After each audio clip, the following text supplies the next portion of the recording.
The bride was suitably bashful, and the groom knew he was a lucky man. Fatin Noor Bazila, just 21, has vowed to be a faithful and obedient wife. A very obedient wife. The new in-laws who arranged the marriage have high hopes for the bride. Obedient. So Obedient. she should be an obedient wife. Obedient wife, yes. I hope, inshallah. Inshallah.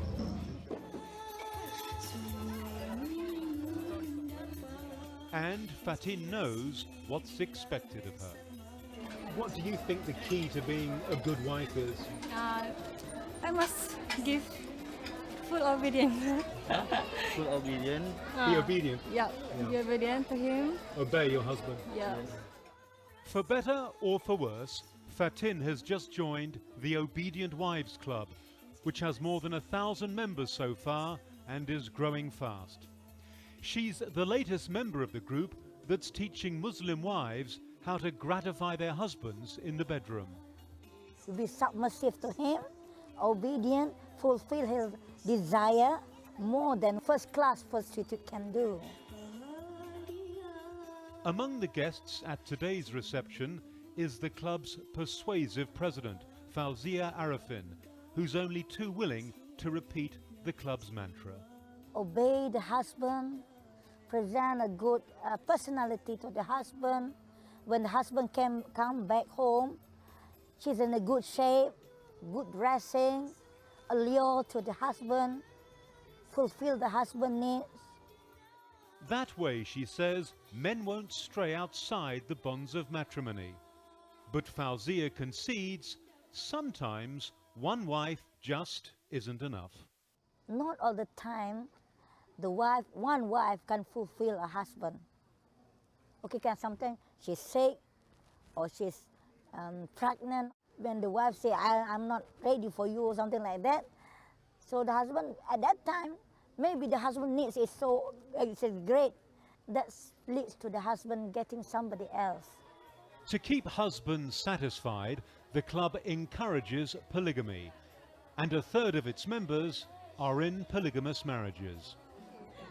Fawzia practices what she preaches. As wife number 2, she shares her husband with his first wife. And if he wants a third, I won't object if he needs another one. Because for me, it's better he has a lawful wife than getting a prostitute or something.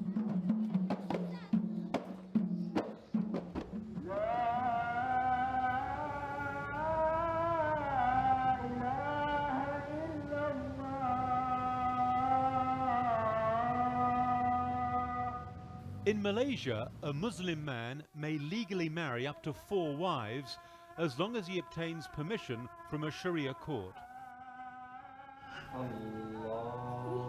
I've come to see what daily life looks like for club members. Lukman Fortin is the club president's stepson. Today for prayers, he's joined by his own 4 wives and 23 children. This is my first wife. Wife number 1? Yep, number 1. Her name is Saida Nafisa. Okay, and my second wife, Nurul Aini.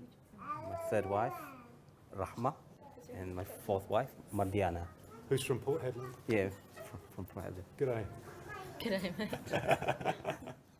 Mardiana grew up in Western Australia, and she admits she's still coming to terms with the arrangement. It's not easy. It's got a lot of obstacles. Because we as a human, we have a lot of feelings. We have feelings of jealousy, hatred, love. Of course, in any of our human hearts, we want to be loved. In our case, 1 man, 4 women. Of course, in our little minds, we think, oh, we want to be the one that he really loves. But then it's not us to tell the husband, oh, you have to love me more, kind of thing. To ensure he spreads his time evenly among the women, he's devised a roster. We have arrangements. Every wife has 2 days. 2 days and 2 nights. So that's the arrangement. It's not easy being a polygamist. Luqman says it takes a big heart and strong faith in God to love all his wives equally. And with 28 mouths to feed, the grocery shopping never ends. What's it? Wife number 4 reveals that it's not always a joy being subservient. I guess you buy lots of washing powder because of all those children. No, I buy because I have to wash someone's clothes. Whose clothes are they in particular?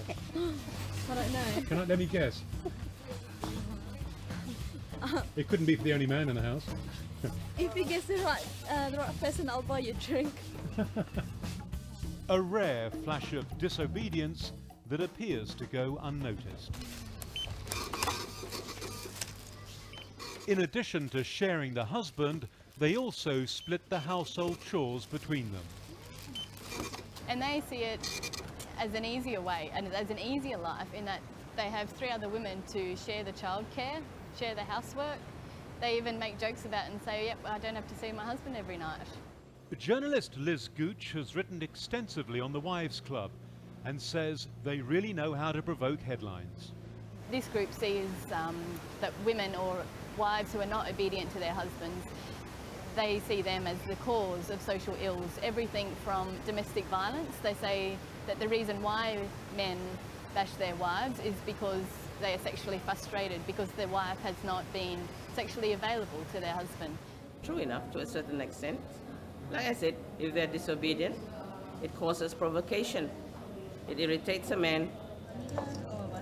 Hajira Hartley is the club's secretary. They say the way to a man's heart is through his stomach. She runs cooking classes for the club's new recruits. Is it very important for a woman to be a good cook, do you think? Most definitely. Why? There's more blessings if the mother of the house prepares a meal at home. She pleases the husband most of all. However, it's not the club's cuisine that stirred the biggest outcry in Malaysia, but that they push obedience to the extreme. When a wife is obedient, the whole family is full of harmony. Supposing a husband is violent. In Islam, actually, it depends on what kind of violence. If it's just little slaps, Slap around the face? he knows he's not supposed to slap around the face. But sometimes, wives are very obedient. They even take slaps. And they still be patient. They still love the man. Well, this is a classic example of the battered wife syndrome. That every fault or every wrong in the society or in their lives is back to them. Ratna Osman is the executive director of Sisters in Islam, a group that campaigns for the rights of Muslim women. She accuses the club of distorting the Quran's teachings. So what we see from the way Obedient Wives Club look at marriage is an insult to the Quran itself, is an insult to God's teachings in Islam. Ratna Osman insists some are coerced into polygamous marriages. Some of them would feel that they are pressured by the family because they see that, oh, it works with that other family, why can't you accept this way of life? It all comes back to their link with God and their belief that this is the way to get closer to God. It will be quite problematic for them because they say this is how God wants it to be, and then turn around and say, but I feel pain in my heart. I feel jealousy. The Obedient Wives Club's most recent activity has once again thrust them into the spotlight.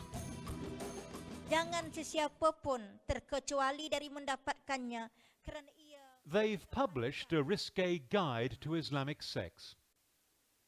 Kalau seorang suami berkeinginan kepada seorang isteri, hatta di atas seekor unta pun perlu ditunaikan. One of the more astonishing recommendations is that a man should have sex with all of his wives at the same time. The book launch goes well into the night, with the club performing a play in praise of polygamy. Seks Islam sudah kembali memeriahkan bumi. Di rumah-rumah orang Islam, Suami istri menikmati seks Islam yang hebat. Hebatnya berganda-ganda, lebih hebat daripada seks haram Yahudi. In case the club hadn't already offended enough people, the anti-Semitic overtones ought to do it. The founder of the Obedient Wives Club was, unsurprisingly, a man, the controversial cleric Azhari Muhammad.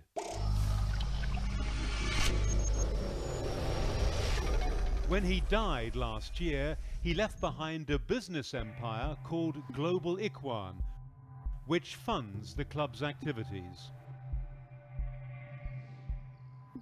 The company is closely associated with radical Islamist movement Al-Akram that's been banned for deviant teachings.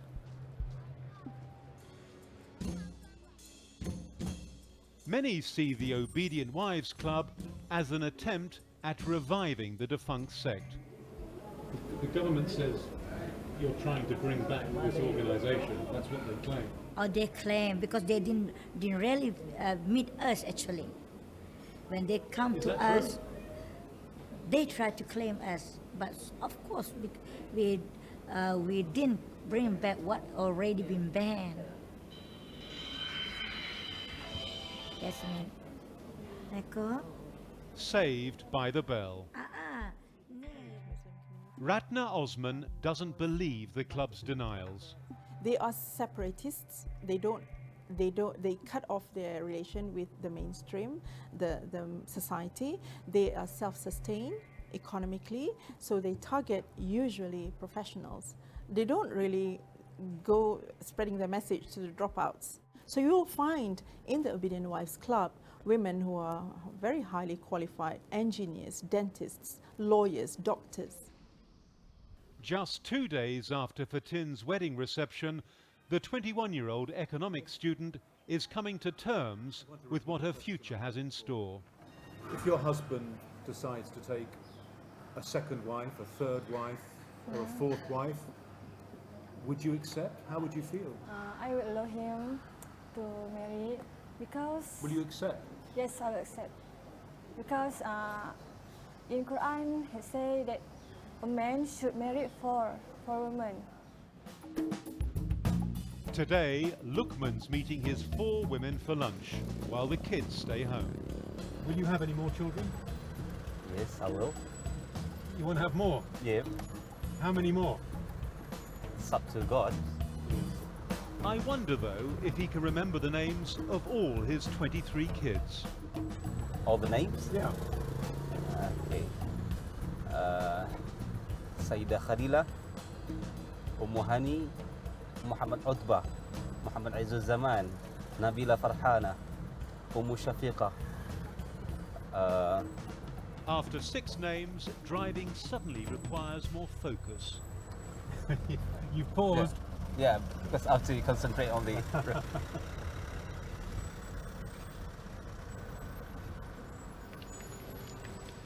What is this? Fish cake.